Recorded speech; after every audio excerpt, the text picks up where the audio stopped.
Hi hello welcome to I plus training solutions. അപ്പോൾ നമ്മൾ ഇന്ന് വന്നിരിക്കുന്ന നമ്മുടെ ബാങ്ക് ഓഫ് ബറോഡയുടെ നമ്മുടെ ടെസ്റ്റ് സീരീസ് ഡിസ്കസ് ചെയ്യാൻ വേണ്ടിയിട്ടാണ്. ഓൾറെഡി നിങ്ങൾക്ക് ഒരു ടെസ്റ്റ് സീരീസ് ഇട്ടിട്ടുണ്ടായിരുന്നു. അപ്പോൾ അതിൻ്റെ സൊല്യൂഷൻസ് നമുക്ക് ഇന്നൊന്ന് നോക്കാം. ഓക്കെ, അപ്പോൾ ഓരോ ക്വസ്റ്റ്യനായിട്ട് നമുക്ക് ട്രൈ ചെയ്യാം. അപ്പോൾ അതിൽ ഫസ്റ്റ് ക്വസ്റ്റ്യനാണ് ഓക്കെ, ഒരു പസിൽ ബേസ്ഡ് ക്വസ്റ്റ്യൻ ആയിരുന്നു അല്ലേ. ആദ്യത്തെ ക്വസ്റ്റ്യൻ ഒരു പസിൽ ബേസ്ഡ് ക്വസ്റ്റ്യനാണ്. അപ്പോൾ നമുക്കൊന്ന് ട്രൈ ചെയ്ത് നോക്കാം എങ്ങനെ അറ്റംപ്റ്റ് ചെയ്യേണ്ടതെന്നല്ലേ. അപ്പോൾ നോക്കുമ്പോൾ 6 persons ഓക്കെ, മൊത്തം 6 ആൾക്കാരുണ്ട് അല്ലേ. മൊത്തം 6 ആൾക്കാരുണ്ട്. DEFMNO leaves in A 6-story building. 6 പേര് 6 നില കെട്ടിടത്തിൽ ഇരിക്കുക. അങ്ങനെയാണെങ്കിൽ നമുക്ക് എങ്ങനെ കൊടുക്കാം? മൊത്തം 6 പേരില്ലേ, 6 നില കെട്ടിടമല്ലേ. അതിൽ the bottom most floor is numbered 1 and the top most is numbered as 6th. അപ്പോൾ ഏറ്റവും താഴത്തത് 1 മേലോട്ട് പോകുന്നതോറും 2, 3, 4 അങ്ങനെ അങ്ങനെ എത്ര പോരും? 6 വരെ പോകും. ഓക്കെ, നമുക്ക് അത്ര ആൾക്കാർ ഒന്ന് വരയ്ക്കാം. ആദ്യം 1 2 3 4 5 6.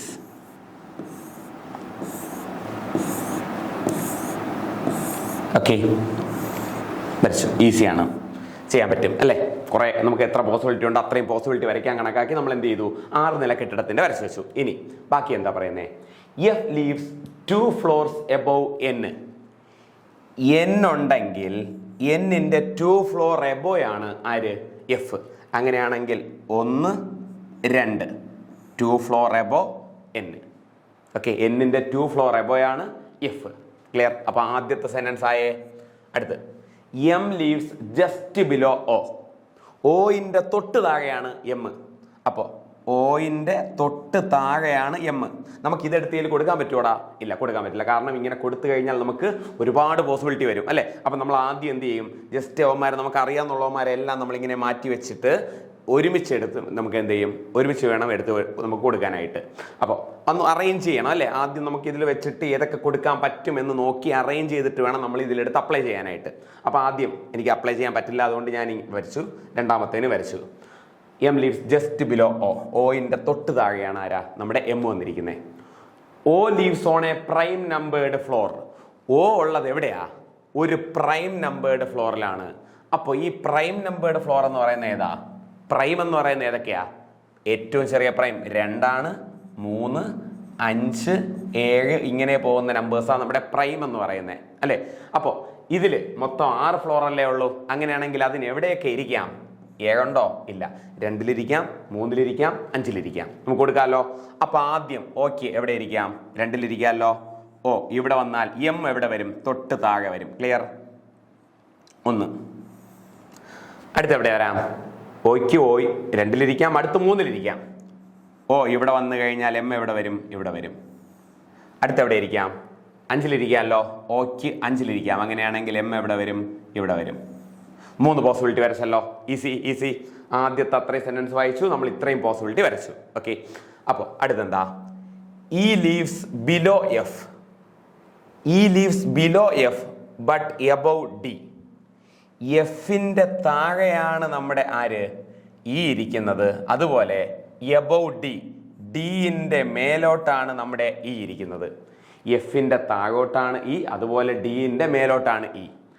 അപ്പോൾ നമുക്ക് ഇതിനെടുത്ത് അപ്ലൈ ചെയ്യാനായിട്ട് ഇതിൽ പറ്റുമോ? ഇല്ല, നമുക്ക് ഇതിൽ അപ്ലൈ ചെയ്യാനായിട്ട് എന്തായാലും നമുക്ക് പറ്റത്തില്ല അല്ലേ. അപ്പോൾ നമുക്ക് എന്തായാലും നോക്കാം ബാക്കി അടുത്ത് എന്തൊക്കെയാണ് സെന്റൻസ് ഉള്ളതെന്ന്. ഓക്കെ, ഒരു സെന്റൻസും കൂടെ ഉണ്ടല്ലേ. E leaves below F okay but above D കൊടുത്തു. D does not leave below M. D M-ൻ്റെ താഴെയല്ല. D M-ൻ്റെ താഴെയല്ലെങ്കിൽ M-ൻ്റെ എങ്ങോട്ടായിരിക്കും? D does not leave below M. അങ്ങനെയാണെങ്കിൽ M-ൻ്റെ മേലോട്ടായിരിക്കും ആര് വരുന്നത്? നമ്മുടെ D വരുന്നത്. M-ൻ്റെ മേലോട്ട് D വന്നു കഴിഞ്ഞാൽ നോക്കാം. നമുക്ക് ഇവിടെ D കൊടുത്തു കഴിഞ്ഞാൽ മേലോട്ടാ D. അങ്ങനെയാണെങ്കിൽ എഫ് എന്നും നമുക്കിതുപോലെ ഒരു ഗ്യാപ്പിലല്ലേ വരുന്നത്. ഇവിടെ F ആണെങ്കിൽ ഒരു ഗ്യാപ്പ്, ഇവിടെ N. എഫിൻ്റെയും ഡിൻ്റെ ഇടയിൽ E ഉണ്ട്. വേണമെങ്കിൽ വരാമല്ലോ, വരാം, കുഴപ്പമില്ല. അടുത്ത് ഇവിടെ നമുക്കൊരു 3 ഫില്ലിംഗ് ഉണ്ട് അല്ലേ. എഫ് ഇത് 3 ആൾക്കാരുണ്ടല്ലോ. വേണമെങ്കിൽ എനിക്ക് F ഒരാൾ അവിടെ N കൊടുക്കാം. അടുത്തെന്താ? ഡിയും ഇയും, ഡിന്റെ മുകളിലാണ് ഇ. അപ്പോൾ ഇ ഇവിടെയാണെങ്കിൽ ഡി ഇവിടെ വരണം. പക്ഷേ ക്വസ്റ്റിൽ പറയുന്നുണ്ട് എന്താ, D does not live below M. എമ്മിന്റെ താഴെ ഡി വരാൻ പറ്റുമോ? ഇല്ല. അപ്പോൾ ഈ ഇത് വരാൻ പറ്റുമോ? ഇല്ല, വരാൻ പറ്റത്തില്ല. അടുത്ത് എം ഒ, 3 പേരുണ്ടല്ലേ, എഫ് ഒരു ഡോട്ട് എൻ. അപ്പൊ നമുക്ക് ആ 3 പേര് എന്തായാലും മേലോട്ട് കൊടുക്കാൻ പറ്റില്ല, താഴോട്ട് കൊടുക്കാമല്ലോ. എഫ് ഒരു ഡോട്ട് എൻ, എനിക്ക് ഇങ്ങനെ കൊടുക്കാൻ വേണമെങ്കിൽ. ഇങ്ങനെ കൊടുത്തു കഴിഞ്ഞാൽ നമുക്ക് എന്താ അടുത്ത ആരാ, എഫിന്റെ താഴെയാണ് ഇ, ഡിന്റെ മുകളിലാവണം. അപ്പൊ ഡി താഴോട്ടല്ലേ വരൂ, പക്ഷെ എനിക്ക് കൊടുക്കാനായിട്ട് ഇങ്ങനെ മേലെയല്ലേ ഉള്ളൂ അല്ലേ? അങ്ങനെ ചെയ്യാൻ പറ്റുമോ? ഇല്ല. അങ്ങനെയാണെങ്കിൽ എന്താ, ഇന്റെ താഴെയായിട്ട് വരണം. അപ്പൊ എന്തല്ല, യവനും അല്ല. ഓക്കെ, അപ്പോൾ നമുക്ക് ഒറ്റയാളല്ലേ കിട്ടിയുള്ളൂ, ബാക്കി നോക്കാം. അപ്പോൾ നമുക്ക് എന്ത് കിട്ടി? ഒരേ ഒരു പോസിബിലിറ്റി കിട്ടി, കംപ്ലീറ്റ് ആൾക്കാരുമായല്ലോ. ബാക്കി എവനെ കൊടുക്കാനുണ്ടോ? ഇല്ല. എവനെ കൊടുക്കാനുണ്ടോ? ഇല്ല. എല്ലാവരുമായി, എല്ലാവരും ഒറ്റ വരിയിൽ അറേഞ്ച് ആയി. കണ്ടോ, ചോദ്യം വായിച്ചു, അത്ര ആൾക്കാരായി. ഇനി വേറെ എന്തെങ്കിലും കൊടുക്കാനുണ്ടോ? എല്ലാ കണ്ടീഷനും സാറ്റിസ്ഫൈ ആയില്ലേ? ആയി. ഇനി നമുക്ക് എന്ത് ചെയ്യാം, അവൻ്റെ ആൻസർ നോക്കാം. Who leaves on 4th floor? അങ്ങനെയാണെങ്കിൽ ഇതിലാരാണ് 4th ഫ്ലോറിലുള്ളത്? 4th ഫ്ലോറിലുള്ള ആരാടാ? 1 2 3 4, 4 കിടക്കുന്ന ആരാ? എൻ അല്ലേ? അങ്ങനെയാണെങ്കിൽ ആരാ ഉള്ളത്? N leaves on 4th floor. 4ാമത്തെ നിലയിലുള്ളത് എന്നാണ്. അല്ല, 5ാമത്തെ നിലയിലാണോ ചോദ്യമെങ്കിലോ ഇ ആണ്, 2ാമത്തെ നിലയാണെങ്കിലോ ഒ ആണ്. ഏത് വേണമെങ്കിലും നമുക്ക് കണ്ടുപിടിക്കാം. Easy easy. ഓക്കെ അല്ലേ? ക്ലിയർ അല്ലേ? എന്തെങ്കിലും പ്രശ്നമുണ്ടോ? ഇല്ല. നെക്സ്റ്റ് ക്വസ്റ്റിലേക്ക് പോകാം.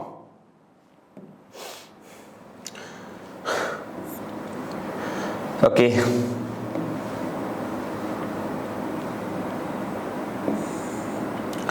നോക്കാം നമുക്ക് എന്ത് ടൈപ്പ് ഓഫ് ക്വസ്റ്റ്യൻ ആയത്. Read both the statement carefully and decide which of the following answer choose correctly depict the relationship between those two statement. നമ്മൾ 2 സ്റ്റേറ്റ്മെന്റ് വായിക്കുക. കണ്ടോ, 2 സ്റ്റേറ്റ്മെന്റ് ഉണ്ടല്ലേ. 1ാമത്തെ സ്റ്റേറ്റ്മെന്റ് ഇവിടെ കിടപ്പുണ്ട്, 2ാമത്തെ സ്റ്റേറ്റ്മെന്റ് ഇവിടെ കിടപ്പുണ്ട്. ഈ 2 സ്റ്റേറ്റ്മെന്റ് വായിച്ചിട്ട് താഴെ തന്നിരിക്കുന്നതിൽ ഏതാണ് കറക്റ്റ് എന്ന് നമുക്ക് നോക്കണം അല്ലേ.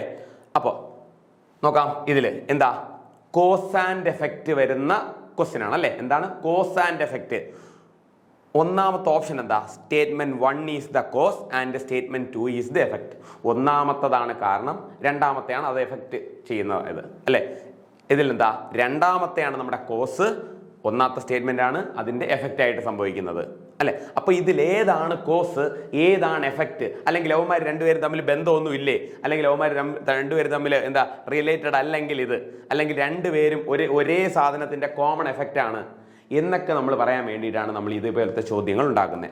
വളരെ ഈസി ആയിട്ട് നമുക്ക് ജസ്റ്റ് അവനെ ഒന്ന് വായിച്ചെടുത്താൽ തീരാവുന്ന പ്രശ്നം മാത്രമേ ഉള്ളൂ. ഈ 2 സ്റ്റേറ്റ്മെന്റ് ഒന്ന് വായിച്ചൊന്ന് മീനിങ് മനസ്സിലാക്കുക. മീനിങ് മനസ്സിലാക്കിയാൽ വളരെ എളുപ്പത്തിൽ ചെയ്യാൻ പറ്റുന്ന ചോദ്യമാണിത്. നോക്കാമല്ലോ, നമുക്ക് 2 സ്റ്റേറ്റ്മെന്റും എന്തായാലും വായിച്ചു നോക്കാം. ഇതിൽ ഏതെങ്കിലും കോസ് ഉണ്ടോ, ഏതെങ്കിലും എഫക്റ്റ് ഉണ്ടോ എന്ന് നമുക്ക് നോക്കാം. അപ്പോൾ 1ാമത്തെ സ്റ്റേറ്റ്മെന്റ് പറയുന്നത് എന്താ, the education department has introduced free online coaching classes for students in rural areas. Rural ഏരിയാസിലുള്ള സ്റ്റുഡൻസിന് വേണ്ടി നമ്മുടെ എഡ്യൂക്കേഷൻ ഡിപ്പാർട്ട്മെന്റ് എന്ത് ചെയ്തു, ഒരു ഫ്രീ ഓൺലൈൻ കോച്ചിങ് ക്ലാസ് സംഘടിപ്പിച്ചു. ഓക്കെ, ഇതാ നമ്മുടെ ഡിപ്പാർട്ട്മെന്റ് റൂറൽ ഏരിയസിലുള്ള അല്ലെ, കുറച്ച് പിന്നോക്കം നിൽക്കുന്ന വിഭാഗത്തിലോട്ട് അല്ലെ, അല്ലെങ്കിൽ ഗ്രാമീണ പ്രദേശങ്ങളിലുള്ള കുട്ടികൾക്ക് വേണ്ടിയിട്ട് എന്തെടുത്തു, ഫ്രീ ഓൺലൈൻ കോച്ചിങ് ക്ലാസ് കൊടുത്തു. അതാണ് 1ാമത്തെ സെന്റൻസ്. നമുക്ക് 2ാമത്തെ സ്റ്റേറ്റ്മെന്റ് എന്താണെന്നും കൂടെ നോക്കാം. ഇനി ഇതുമായിട്ട് ബന്ധപ്പെട്ടതാണോ, അല്ലെങ്കിൽ ബന്ധപ്പെട്ടതല്ലേ, അല്ലെങ്കിൽ മറ്റേതെങ്കിലും ആണോ എന്ന് നോക്കാം. A significant increase in the pass percentage among rural students was observed this year. അപ്പൊ എന്താ പറയുന്നത്, 2ാമത്തേലെ significant increase in the pass percentage. Pass പെർസെന്റേജിന് ഒരു സിഗ്നിഫിക്കന്റ് ആയിട്ടുള്ള ഇൻക്രീസ് ഉണ്ടായി. അപ്പോൾ അതിൽ നിന്ന് മനസ്സിലാക്കാൻ പറ്റുന്നത് എന്താ, ഇതുവരെയും പാസ് പെർസെൻറ്റേജ് കുറഞ്ഞാണിരുന്നത്. കറക്റ്റ് അല്ലേ? ഇതുവരെയും പാസ് പെർസെൻറ്റേജ് കുറഞ്ഞാണിരുന്നത്. അപ്പോൾ ആ വർഷം പാസ് പെർസെൻറ്റേജിനൊരു ഇൻക്രീസ് ഉണ്ടായി. ക്ലിയർ? ഇൻക്രീസ് ഉണ്ടായല്ലോ. അങ്ങനെയെങ്കിൽ നമുക്ക് നോക്കാം. എടാ, ഇവിടെ 2 സെന്റൻസും കൂടെ ഒന്ന് കമ്പൈൻ ചെയ്ത് നോക്കിക്കഴിഞ്ഞാൽ നമുക്കൊന്നും കൂടെ ഒരു കാര്യം മനസ്സിലാവുമല്ലോ. എന്താ, നമ്മുടെ എഡ്യൂക്കേഷൻ ഡിപ്പാർട്ട്മെന്റ് റൂറൽ ഏരിയാസിലുള്ള സ്റ്റുഡൻസിന് വേണ്ടിയിട്ട് ഫ്രീ ഓൺലൈൻ കോച്ചിങ് ക്ലാസ് കൊണ്ടുവന്നു. അപ്പോൾ അത് കാരണമല്ലേ നമുക്കവിടെ എന്താ പാസ് പെർസെൻറ്റേജ് കൂടിയത്. ശരിയാണോ? നമുക്ക് മനസ്സിലാക്കാൻ പറ്റുമോ? 2 സെന്റൻസും കൂടെ ഒന്ന് കമ്പൈൻ ചെയ്ത് നോക്കിക്കഴിഞ്ഞാൽ ആ ഫ്രീ ആയിട്ട് കോച്ചിങ് ക്ലാസ് കൊടുത്തത് കൊണ്ടാണോ ഈ പാസ് പെർസെൻറ്റേജ് കൂടിയത്? അപ്പോൾ ഇതല്ലേ നമ്മുടെ കോസ്, അതിന്റെ എഫക്റ്റ് ആയിട്ട് സംഭവിച്ചു ഇതല്ലേ, അല്ലെ? ഇത് കാരണം ഇത് സംഭവിച്ചു. ക്ലിയർ? അല്ലാതെ ഇത് പാസ് പെർസെൻറ്റേജ് കൂടിയത് കാരണം കോച്ചിങ് ക്ലാസ് കൊടുത്തു എന്നാണോ? അല്ല. പാസ് പെർസെൻറ്റേജ് കൂടി കഴിഞ്ഞാൽ നമുക്ക് കോച്ചിങ് ക്ലാസ് കൊടുക്കേണ്ട കാര്യമുണ്ടോ? വേണ്ട, അല്ലെ? ഇവിടെ എന്താ, ഓൺലൈൻ കോച്ചിങ് ക്ലാസ് ഫ്രീ ആയിട്ട് കൊടുത്തത് കാരണം എന്തുണ്ടായി? പാസ് പെർസെൻറ്റേജ് ഉണ്ടായി. ഇതാണ് കോസ്, യവനാണ് നമ്മുടെ എഫക്റ്റ്, അല്ലെ? ഇതാണ് നമ്മുടെ കോസ്, ഇത് കാരണമാണ് ഇതുണ്ടായത്, ഇതാണ് നമ്മുടെ എഫക്റ്റ്. ക്ലിയർ? മനസ്സിലാവുന്നുണ്ടോ? അങ്ങനെയാണെങ്കിൽ statement 1 is the cause and statement 2 is it's effect. ഏതാ? ഒന്നാമത്തെ ഓപ്ഷൻ. ഈസി. ഇത് കാരണമാണ് ഇത് സംഭവിക്കുന്നതെങ്കിൽ ഇത് കോസ്, ഇത് എഫക്റ്റ്. ഇത് കാരണമാണ് ഇത് സംഭവിക്കുന്നതെങ്കിൽ യവൻ കോസ്, യവൻ എഫക്റ്റ്. അല്ല, ചില സമയത്ത് രണ്ടുപേരും റിലേറ്റഡ് ആയിരിക്കില്ല. അങ്ങനെയാണെങ്കിൽ എന്താ? അൺറിലേറ്റഡ്. ഓക്കെ. അപ്പോൾ ചില സമയത്ത് രണ്ടും എന്തായിരിക്കും? കോമൺ കോസ് ആയിരിക്കും, സെയിം ആയിട്ടുള്ള കോസ് ആയിരിക്കും. ഓക്കെ. അപ്പോൾ അങ്ങനെയൊക്കെ വരുമ്പോഴാണ് നമുക്ക് എന്താ ഓരോ ഓപ്ഷനിലേക്ക് നമുക്ക് വേണ്ടത്. കാരണം ഇവിടെ നമുക്ക് ക്ലിയർലി മനസ്സിലായി, ഒന്നാമത്തത് കോസ് ആണ്, രണ്ടാമത്തത് അതിന്റെ എഫക്റ്റ് ആണ്. ക്ലിയർ ആണ്. നെക്സ്റ്റ് ക്വസ്റ്റ്യനിലേക്ക് പോവാമോ?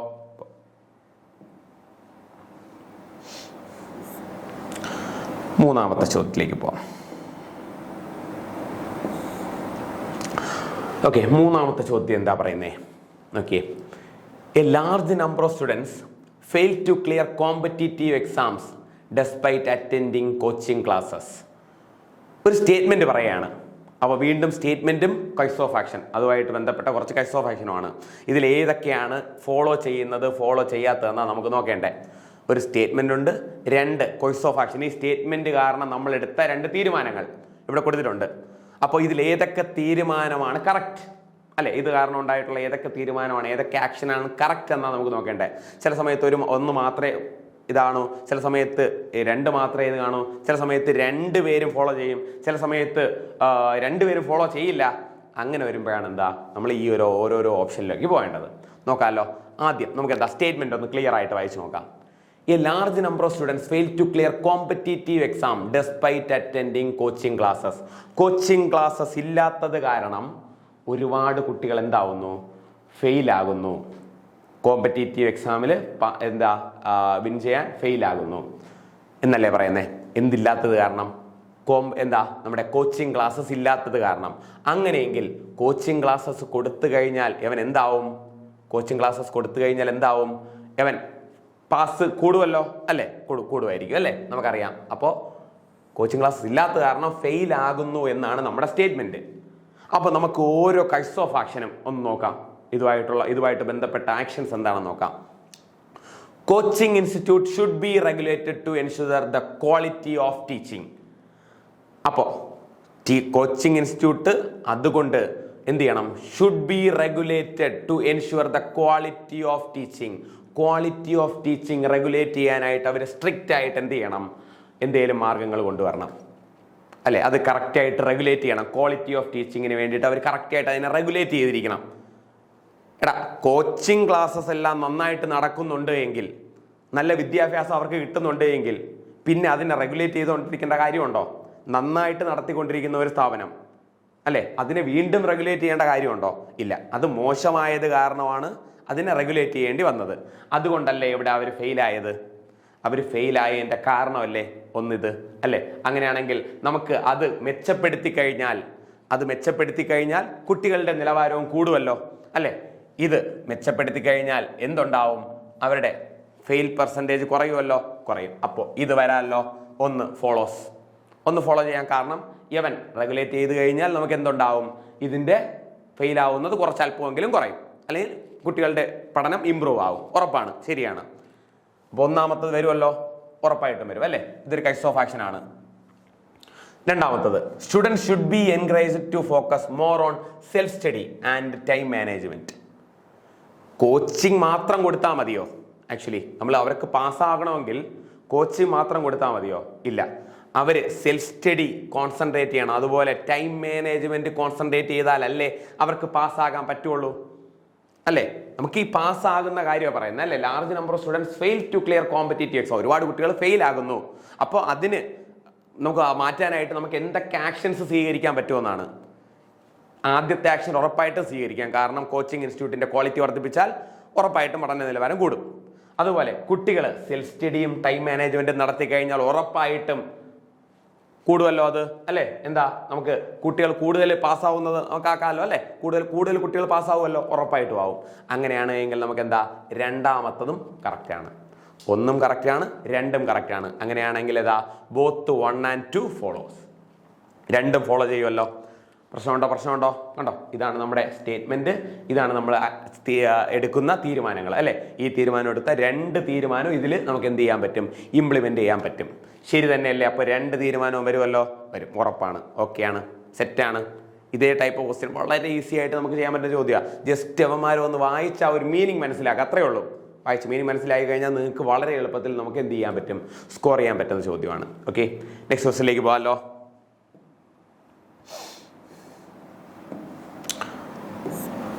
ഓക്കെ, മൂന്നാമത്തെ ചോദ്യം.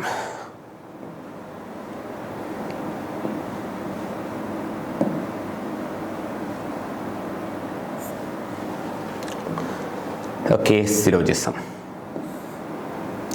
നോക്കാം. സ്റ്റേറ്റ്മെന്റ് ഉണ്ട്, അതേപോലെ തന്നെ കൺക്ലൂഷനും ഉണ്ട്, അല്ലേ? സ്റ്റേറ്റ്മെന്റ് ഉണ്ട്, കൺക്ലൂഷനും ഉണ്ട്. ഇതാരാ? Some fruits are seller, only a few seller are money, no seller is shopkeeper. Syllogism അല്ലേ? സിലോജിസത്തിലല്ലേ നമ്മൾ ഈ ഒരു കാര്യം പഠിച്ചത്? ആണ്. സ്റ്റേറ്റ്മെന്റ് നോക്കുക, കൺക്ലൂഷൻസ് നോക്കുക, ഇതിൽ ഏതൊക്കെയാണ് ശരി ഏതൊക്കെയാണ് തെറ്റ് എന്ന് നോക്കുക. ഓൾറെഡി നമ്മൾ സിലോജിസം പഠിച്ചതാണല്ലോ, നമുക്ക് ട്രൈ ചെയ്ത് നോക്കാമല്ലോ. നോക്കാം. ഒന്നാമത്തെ എന്താ, some fruits are seller.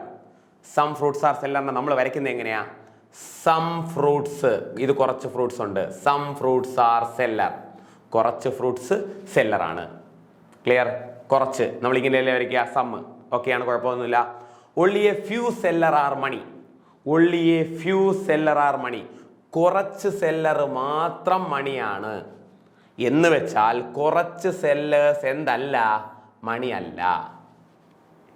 only a few seller are money, only a few ന്റെ കേസ് എല്ലാം നമ്മൾ പഠിച്ചതാണ്. only a few എന്ന് പറഞ്ഞു കഴിഞ്ഞാൽ കുറച്ച് സെല്ലർ മാത്രം മണി എന്ന് വെച്ചാൽ ഇത്രയും ആൾക്കാർ എന്തല്ല, മണിയല്ല, ഉറപ്പായിട്ടും അല്ല. മൂന്നാമത്തത്, no seller is shopkeeper, ഒരു സെല്ലറും എന്തല്ല, ഷോപ്പ് കീപ്പർ അല്ല. അപ്പൊ ഇത് സെല്ലർ, അടുത്ത് no seller is shopkeeper, shopkeeper. ഒരു സെല്ലറും ഷോപ്പ് കീപ്പർ അല്ല എന്ന് വെച്ചാൽ യവന്മാർ മൊത്തത്തിൽ ഇങ്ങോട്ട് പോവില്ല. ഓക്കെ, കണ്ടോ നമ്മുടെ സ്റ്റേറ്റ്മെന്റ് എല്ലാം വരച്ചല്ലോ, അല്ലെ? സമ്മ്, only a few, അല്ലെ? സം ഉണ്ട്, only a few ഉണ്ട്, നോ ഉണ്ട്. 3 കേസ്. ഇത് സമ്മിൻ്റെത്, ഇത് only a few ൻ്റെത്, ഇത് നോയിൻ്റെത്. നമ്മൾ വരയ്ക്കുന്നതൊക്കെ ഡിനോട്ട് ചെയ്തിട്ടുണ്ടല്ലോ, വരയ്ക്കാം. അപ്പോൾ ഇനി നമുക്ക് ഓരോ കൺക്ലൂഷൻസ് ആയിട്ട് നോക്കാം. Some shop keepers are not money, some shop keepers are not money, കുറച്ച് ഷോപ്പ് കീപ്പേഴ്സ് മണിയല്ല, കുറച്ച് ഷോപ്പ് കീപ്പേഴ്സ് മണിയല്ല എന്ന് അവർ പറയുന്നുണ്ട്. എടാ ഇതിൽ നോക്കിക്കേ, നിങ്ങളൊരു കാര്യം നോക്കിക്കേ, ഇതിൽ ഷോപ്പ് കീപ്പറും മണിയും തമ്മിൽ ഡയറക്റ്റ് ആയിട്ട് എന്തെങ്കിലും ബന്ധമുണ്ടോ? ഇല്ലല്ലോ, ഇല്ല. അങ്ങനെയാണെങ്കിൽ some shop keepers are not money, കുറച്ച് ഷോപ്പ് കീപ്പേഴ്സ് മണി ആകത്തില്ല എന്ന് പറഞ്ഞു കഴിഞ്ഞാൽ ആ കാര്യം ശരിയാണോ? അല്ല. കാരണം എന്താ, എനിക്ക് വേണമെങ്കിൽ ഷോപ്പ് കീപ്പർ ഇങ്ങനെ വരച്ചു കഴിഞ്ഞാൽ, അല്ലേ, എനിക്ക് ഇവിടെ കൂടെ ഇങ്ങനെ ഷോപ്പ് കീപ്പറിനെ വരച്ചു കഴിഞ്ഞാൽ സം ഷോപ്പ് കീപ്പേഴ്സ് മണി ആകുമല്ലോ. ഞാൻ ഇങ്ങനെ വരച്ചത് കൊണ്ടല്ലേ, എനിക്കതൊരു പോസിബിലിറ്റി ആണല്ലോ, അല്ലേ? ബന്ധമില്ലാത്ത 2 പേരെ തമ്മിൽ എനിക്ക് ബന്ധിപ്പിക്കാൻ എനിക്ക് എന്ത് കൊടുക്കാം? പോസിബിലിറ്റി കൊടുക്കാം. ബന്ധമില്ലാത്ത എമ്മും എസും തമ്മിൽ ബന്ധമൊന്നുമില്ല.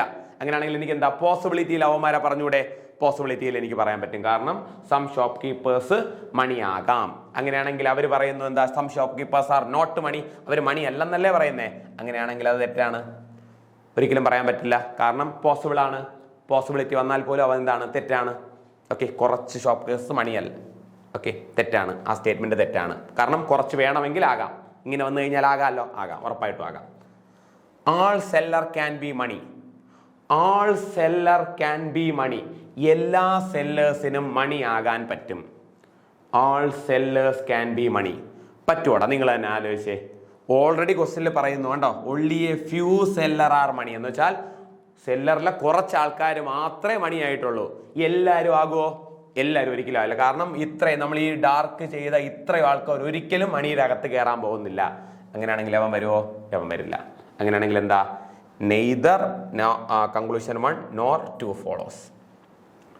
ഒന്നും വരില്ല, രണ്ടും വരില്ല. Okay, doubt? എന്തെങ്കിലും ഡൗട്ട്? കുഴപ്പമുണ്ടോ? ഇല്ല. ഇപ്പോൾ ഈ ചോദ്യം നമുക്ക് ഒന്നാമത്തെ ചോദ്യം some shop keepers are not money, കുറച്ച് ഷോപ്പ് കീപ്പേഴ്സ് മണിയല്ല എന്ന് പറയുന്നതാണ്. തിരിച്ചു പറഞ്ഞിരുന്നെങ്കിൽ some money are not shop keepers, some money are not shop keepers, കുറച്ച് മണി ഷോപ്പ് കീപ്പേഴ്സ് അല്ല എന്ന് പറഞ്ഞിരുന്നെങ്കിലോ? Some money are not shop keepers, some money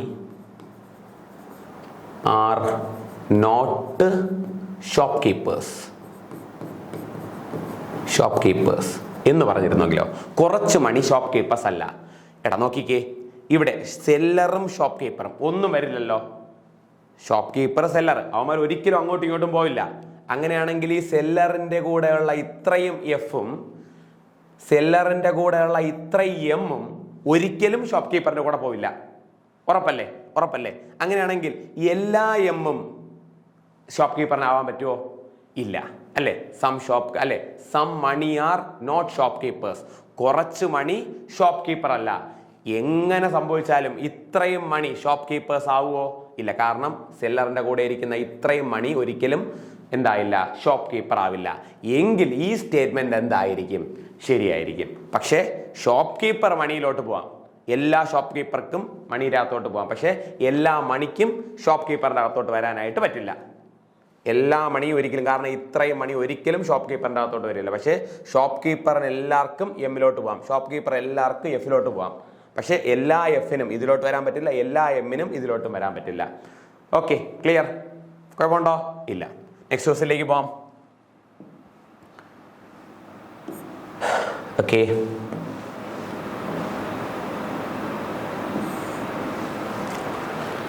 select the number from among the given option that can replace the question mark. Question മാർക്കിൽ ഈ ഒരു series എന്ത് ചെയ്യുക? ഒന്ന് ഫില്ല് ചെയ്യുക അല്ലേ? എവിടെയാ ക്വസ്റ്റ്യൻ മാർക്ക് കിടക്കുന്നത്? ഇതാ നമ്മുടെ ക്വസ്റ്റ്യൻ മാർക്ക് കിടപ്പുണ്ട്. യവനെ ഫില്ല് ചെയ്യാനാണ് നമ്മുടെ ചോദ്യം. ഓക്കെ, ഫില്ല് ചെയ്യാനായിട്ട് നമുക്ക് നോക്കാം. നമ്പർ സീരീസ് അല്ലേ? ആദ്യം ഏതൊരു നമ്പർ സീരീസ് കണ്ടാലും ആദ്യം നിങ്ങൾ നോക്കേണ്ടത് അവന്മാരുടെ ഡിഫറൻസ് എടുത്ത് നോക്കുക. ഡിഫറൻസ്. ഓക്കെ, ഓരോന്നിൻ്റെ ഡിഫറൻസ് നോക്കാമല്ലോ. 75 110 അല്ലേ? ഞാൻ കുറച്ചുകൂടെ ഇങ്ങോട്ട് എഴുതുകയാണ് കേട്ടോ. 75 110, നമ്മുടെ ഫില്ലിങ് 201 257 320. നമുക്ക് ആദ്യം ഒരു ഡിഫറൻസ് എടുത്ത് നോക്കാം. ഡിഫറൻസ് എത്രയാ? 25ഉം 10ഉം 35. ഇവിടെ ഒരു ഡിഫറൻസ് ഉണ്ടല്ലോ, എനിക്കറിയാവോ? ഇല്ല. ഇവിടെ ഒരു ഡിഫറൻസ് ഉണ്ടല്ലോ, അറിയാവോ? ഇല്ല. രണ്ട് ഡിഫറൻസും ഇല്ല. ഇവിടുത്തെ ഡിഫറൻസ് എത്രയാ? 57. ഓക്കെ, ബാക്കി 56 അല്ലേ? 56.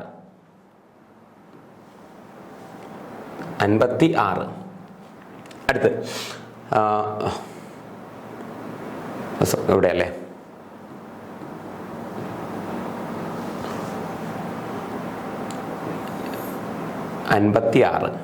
അടുത്ത് ഇവർ തമ്മിലുള്ള ഡിഫറൻസ് എത്രയാ? 57 320, ബാക്കി ഒരു 43 20. എത്രയാ? 63. ഓക്കെ, ഫസ്റ്റ് ആദ്യം ചെയ്യേണ്ടത് എന്താണ്? യവന്മാരുടെ ഡിഫറൻസ് എടുക്കുക. അതാണ് നിങ്ങൾ ആദ്യം ചെയ്യേണ്ടത് എവിടെ കിടന്നാലും.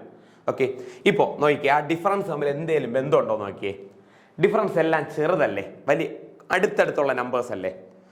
ഡിഫറൻസ് അടുത്തടുത്തുള്ള നമ്പേഴ്സ് ആണെങ്കിൽ ഉറപ്പായിട്ടും എന്തായിരിക്കും? അത് ആരുടെയെങ്കിലും സം അല്ലെങ്കിൽ ഡിഫറൻസ് ആയിരിക്കും.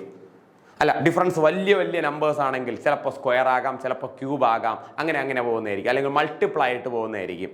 ഓക്കെ, ചെറിയ നമ്പേഴ്സ് ആണെങ്കിൽ സം അല്ലെങ്കിൽ ഡിഫറൻസ് ആയിരിക്കും. അല്ല, വലിയ വലിയ നമ്പറാണ് ഡിഫറൻസ് വരുന്നത്. കണ്ടോ, ഇവിടെ 56 63 കുഞ്ഞു നമ്പർ അല്ലേ? ഇവിടെ 35 കുഞ്ഞു നമ്പറാ.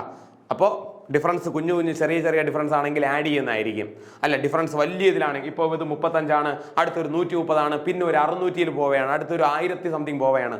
അങ്ങനെയാണെങ്കിൽ അത് മൾട്ടിപ്ലൈ ആയിരിക്കും, അല്ലെങ്കിൽ സ്ക്വയർ അല്ലെങ്കിൽ ക്യൂബ് ആയിരിക്കും. ഇതാണ് ആദ്യം നോക്കേണ്ടത്. കുഞ്ഞാണെങ്കിൽ അഡിഷൻ അല്ലെങ്കിൽ സബ്സ്ട്രാക്ഷൻ, വലുതാണെങ്കിൽ മൾട്ടിപ്ലിക്കേഷൻ, സ്ക്വയർ, ക്യൂബ്, അതിലേതെങ്കിലും ഒന്ന്. അപ്പോൾ ഉറപ്പായിട്ട് നമുക്ക് നോക്കാം. ഇത് 35 56 63. ഇത് 3ൽ നിന്നും എനിക്ക് മനസ്സിലായി ഇതായിരുന്ന മൾട്ടിപ്പിളാ? 7ന്റെ മൾട്ടിപ്പിൾ അല്ലേ? നോക്കിയേ, വീണ്ടും ഒരു ഡിഫറൻസ് എടുത്തു കഴിഞ്ഞാൽ 7 അല്ലേ? ഉറപ്പായിട്ടും. അങ്ങനെയാണെങ്കിൽ ഇവിടെയും അല്ലേ, ഇയാളുടെ എടുക്കുമ്പോൾ നമുക്ക് എന്ത് കിട്ടൂടാ? അവിടെ നമുക്ക് 7 ഡിഫറൻസ് കിട്ടണ്ടേ? 7 ഡിഫറൻസ് ആണെങ്കിൽ ഇത് എത്ര കിട്ടണം? 49. അങ്ങനെയാണെങ്കിൽ എവനും 7 ഡിഫറൻസ് കിട്ടണ്ടേ? അങ്ങനെ ആകുമ്പോൾ എന്താവും? 42. കണ്ടോ, ഇവിടെയും ചെയ്യുമ്പോൾ 7. കണ്ടോ, എല്ലാവരുടെയും 7 7 7 തന്നെ അല്ലേ? എല്ലാം 7 7 7 7 7. അങ്ങനെയാണെങ്കിൽ ഇവിടെ 49, ഇവിടെ 42. നമുക്കിതല്ലേ കണ്ടുപിടിക്കേണ്ടത്? എന്താ? 75ന്റെ കൂടെ 35 കൂട്ടിയപ്പോൾ 110, അടുത്ത് 110ന്റെ കൂടെ 42 കൂട്ടുമ്പോൾ അടുത്ത ആള്, ഇവിടെ ഉള്ളവന്റെ കൂടെ 49 കൂട്ടുമ്പോൾ അടുത്ത ആള്. അങ്ങനെയാണെങ്കിൽ നമുക്ക് കൂട്ടാം. 110 + 42. 110 + 42 എത്രയാ? 152. ഈസി. Option B. ഡിഫറൻസിന്റെ ഡിഫറൻസ് എടുക്കുക. ഓക്കെ, പറ്റുമല്ലോ? ഡിഫറൻസിന്റെ ഡിഫറൻസ് ഈസിയാണ്. Easy questions. നെക്സ്റ്റ് ക്വസ്റ്റ്യനിലേക്ക് പോകാം.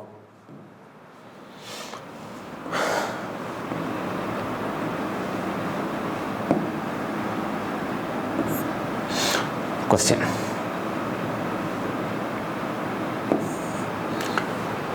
Okay, the second number in the given number pair is observed by performing certain mathematical operations in the first number. First നമ്പറിൽ നമ്മൾ ഏതോ ഒരു മാത്തമാറ്റിക്കൽ ഓപ്പറേഷൻ നടത്തിയപ്പോഴാണ് എനിക്ക് സെക്കൻഡ് നമ്പർ കിട്ടിയത്. അങ്ങനെയെങ്കിൽ the same operation are followed all the numbers pair except 1. ഇതേ ഓപ്പറേഷനാണ് എല്ലാ നമ്പേഴ്സിലും നടത്തിയത്, ഒരാളൊഴികെ. അങ്ങനെയാണെങ്കിൽ find that odd number pair. ആരാണ് കൂട്ടത്തിൽ പെടാത്തത്? ഈ ഫസ്റ്റ് നമ്പറിന് എന്തോ ഒരു കാര്യം ചെയ്തപ്പോഴാണ് നമുക്ക് സെക്കൻഡ് നമ്പർ കിട്ടിയത് എങ്കിൽ എന്താ? ഇതുപോലെ എല്ലാവർക്കും സെയിം പ്രൊസീജിയറാ ചെയ്തേ. അപ്പോൾ ഒരാൾ കൂട്ടത്തിൽ പെടുന്നതല്ല, എന്ന് വെച്ചാൽ അവന് മാത്രം എന്തോ മാറ്റമുണ്ട്. അങ്ങനെയാണെങ്കിൽ ആരാണ് ആ കൂട്ടത്തിൽ പെടാത്തതെന്നാ കണ്ടുപിടിക്കേണ്ടത്. കണ്ടുപിടിക്കാമല്ലോ. നമുക്ക് ഓരോന്നായിട്ടൊന്ന് ചെക്ക് ചെയ്ത് നോക്കാം. ആദ്യം കുറച്ച് വലിയ നമ്പറല്ല, എല്ലാം ഒന്ന് നോക്കി കഴിഞ്ഞാൽ 18 59 ആണ്, 20 65 ആണ്, 11 33 ആണ്, 19 61 ആണ്, 24 77 ആണ്. കുറച്ച് വലിയ നമ്പറാണ്. ആഡ് ചെയ്തതെന്നായിരിക്കില്ല, എന്തോ ഒരു മൾട്ടിപ്പിൾ ആയിരിക്കും. നമുക്കൊന്ന് മൾട്ടിപ്പിൾ നോക്കാം. 18, ഒരു 18 18, 2 18 36, 3 18 54, 4 ആയി കഴിഞ്ഞാൽ കൂടിപ്പോവും. അങ്ങനെയാണെങ്കിൽ 18നെ ഒരു ഇൻറ്റു 3 ചെയ്തു, 54 ആയല്ലോ. പ്ലസ് എത്ര ചെയ്തു? ഒരു 5ഉം കൂടെ ചെയ്തപ്പോഴല്ലേ എനിക്ക് 59 കിട്ടിയത്. നോക്കാം, ഒന്ന് ചെക്ക് ചെയ്ത് നോക്കാം അല്ലെ. ആദ്യം നമുക്ക് ഡിഫറൻസ് എന്തായാലും വലിയ ഡിഫറൻസ് അല്ല, കുറച്ച് വലിയ നമ്പറാണ്. അപ്പോൾ എന്തായാലും മൾട്ടിപ്ലൈ ചെയ്തിട്ട് എന്തെങ്കിലും ആഡ് ചെയ്യുന്നതായിരിക്കും. അപ്പോൾ നമുക്ക് എന്തായാലും അതൊന്ന് നോക്കി നോക്കാം. ആദ്യം ഇത് കിട്ടിയില്ലെങ്കിൽ നമുക്ക് അടുത്ത മാർഗത്തിലോട്ടൊക്കെ പോവാം. രണ്ടാമത് എന്താ? യവനും ഇതേ മെത്തേഡ് ഫോളോ ചെയ്യുന്നുണ്ടോ എന്ന് നോക്കാം. 20നെ നമുക്കൊരു ഇൻറ്റു 3 ചെയ്യാം, 60 60 പ്ലസ് ഒരു 5 ചെയ്യാം, കറക്റ്റ് അല്ലേ? 65 ശരിയാണ്, കുഴപ്പമൊന്നുമില്ല. അപ്പോൾ 11നെ ചെയ്യാം, 11 ഇൻറ്റു 3 33ആയി. 33ഉം 5ഉം കൂടെ ആവുമ്പോൾ 38. അപ്പോൾ ഇതും കറക്റ്റാണ്. എവൻ കറക്റ്റാണ്. അടുത്ത ആരാ? 19 നമുക്ക് ചെയ്യാം. 19 ഇൻറ്റു 3 ആകുമ്പോൾ 57. 57 പ്ലസ് 5ഉം കൂടി എത്രയാ? 62. 62 ആണോ? അല്ല, അവനല്ല. കണ്ടോ, 3 പേര് കറക്റ്റായി, പക്ഷേ അവനല്ല. എന്തായാലും നമ്മൾ നാലാത്തവനെയും കൂടെ ഒന്ന് ചെക്ക് ചെയ്ത് നോക്കണം, കറക്റ്റ് ആവുന്നുണ്ടോ. 24 ഇൻറ്റു 3 പ്ലസ് 5 നോക്കാം. 24 48 72. അങ്ങനെയാണെങ്കിൽ അവൻ 77. കറക്റ്റ് തന്നെയല്ലേ? അപ്പോൾ ഇവനും കറക്റ്റാ. അപ്പോൾ ഒരാൾ മാത്രമേ നമുക്ക് കൂട്ടത്തിൽ പെടാതെ ഉള്ളൂ. അങ്ങനെയാണെങ്കിൽ നമ്മുടെ ആൻസർ ഓപ്ഷൻ ഡി. ഈസി അല്ലേ? ഈസി ക്വസ്റ്റ്യൻസ് അല്ലേ? ജസ്റ്റ് ആദ്യത്തവൻ എങ്ങനെയാണോ പോകുന്നത് അതുപോലെ നോക്കിയിട്ട്, ചിലപ്പോൾ ആദ്യത്തെ ആളായിരിക്കും തെറ്റ്. അപ്പോൾ എല്ലാത്തിൻ്റെ ഇതുപോലെ കോമൺ ആയിട്ട് മൾട്ടിപ്ലൈ ചെയ്യുക, ആഡ് ചെയ്യുക. ചിലപ്പോൾ മൾട്ടിപ്ലൈ ചെയ്യുമ്പോൾ മാത്രം കിട്ടും, ചിലപ്പോൾ സ്ക്വയേഴ്സ് എടുക്കുമ്പോൾ കിട്ടും, ചിലപ്പോൾ ക്യൂബ്സ് എടുക്കുമ്പോൾ കിട്ടും. ഡിഫറൻസ് ഒന്ന് നോക്കുക, അത്രയല്ലേ ഉള്ളൂ. ഓക്കെ, ഈസി അല്ലേ ക്വസ്റ്റ്യൻ? ഓക്കെ, അപ്പോൾ നമുക്ക് ഇതിൻ്റെ ബാക്കിയുള്ള ക്വസ്റ്റ്യൻസുമായിട്ട് നമുക്ക് നെക്സ്റ്റ് വീഡിയോയിൽ വീണ്ടും കാണാം. Thank you.